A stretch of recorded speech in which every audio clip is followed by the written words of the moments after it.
Ekitabo kya Nabbi Isaaya eshura 19 ebya Misiri. Ebi Nabbi yahanwire ahari Misiri. Reeba, Mukama aheekirwe ekicu kirikwiruka naaza Misiri. Ebishushani bya Misiri ebirikuramibwa biryatetemera omu maisho ge, emitima y'Abanyamisiri ebaho omunda. Ndyateerana Abanyamisiri barwane, buri muntu arwane na mwenishe, kandi buri muntu arwane na mutaahi we, orurembo rurwane n'orundi, n'obugabe burwane n'obundi. Abanyamisiri emitima eryabaho omunda, naanyegyeta enaama zaabo, baraguze aha bishushani ebirikuramibwa, abarogi, abafumu, n'abarikugambisa emizimu. Abanyamisiri mbaheyo omu mikono y'omutegyeki w'omwaga, kandi bategekwe omugabe enshaarizi. Nikwo Mukama w'amahe arikugamba. Amaizi g'enyanja garyayoma n'omugyera gwome guhweho, emikura yagwo enuuke, n'amaizi g'otugyera twa Misiri giijurruke gome, ebifunjo n'emibimbiri bijunde bihweho. Amariisizo ga Nairo ag'aha nkungu zaayo n'ebihingirwe byona biryayoma, bihweho bireke kugaruka kureebwa. Abategi b'ebyenyanja abarikutegyesa amarobo omuri Nairo boona baryacura baborooge, n'abarikutegyesa obutimba omu maizi gaayo baryacweka entege. Abakozi ba furakisi eshemeziibwe baryashoberwa, hamwe n'abaruki b'emyenda ya pamba erikwera. Ababaire barya emyomyo za Misiri baryahendagurika, n'abarikukorera ebihembo boona baryagira obusaasi. Abanyiginya ba Zoyani n'abashema buzima, n'abahi b'obwengye ba Faraho nibamuha enaama z'obushema. Noobaasa otakugira Faraho oti, ndi omwana w'omunyabwengye, mwijukuru w'abagabe biira. Mbwenu abanyabwengye bawe barahi?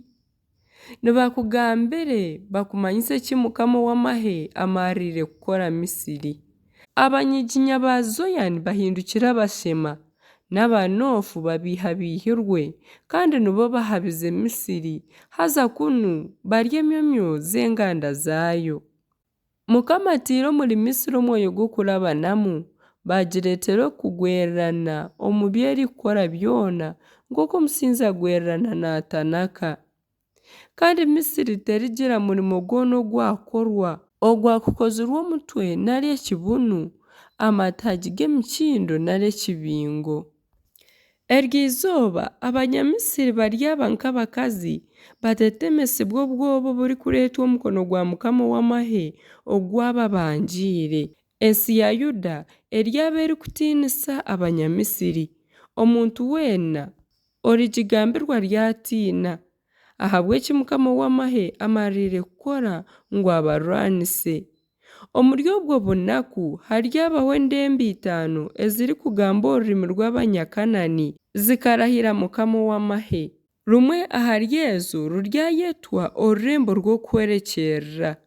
Ery'izooba haryabaho itambiro eryombekirwe Mukama ahagati omu nsi ya Misiri, kandi n'enyomyo eribyaribwa Mukama aha mwatano gwayo. Ery'abakamanyiso n'ekirikuhamya Mukama w'amahe omu nsi ya Misiri. Kuba ritakira Mukama ahabw'abarikubahata, aryaboherereza omujuni w'okubarwanirira abajune. Obwo aryamanywa omuri Misiri, n'Abanyamisiri baryamumanya, bamuramye nibamutambira ebitambo n'okumwongyera empongano, kandi bamuraganise bahikirize bamuraganiise. Kandi Mukama aryarwanisa Misiri, omu kubarwanisa abiite kandi abatambire, bwanyuma bagaruke ahari Mukama, kandi aryahurira okweshingiriza kwabo abatambire. Omu bunaku obwo haryabaho omuhanda rugendwa okuruga Misiri okuhika Asiriya. Aba-Asiriya baryija Misiri, n'Abanyamisiri baza Asiriya baramye hamwe nabo. Kandi obwo Abisirayiri, Abanyamisiri n'Aba-Asiriya bonshatu baryakwatanisa, bagume nibahiisa ensi omugisha, ahabw'okuba Mukama w'amahe abahiire omugisha naagira ati, Misiri abantu bangye, Asiriya ey'emikono yangye yahangire, na Isirayiri obuhunguzi bwangye baheebwe omugisha.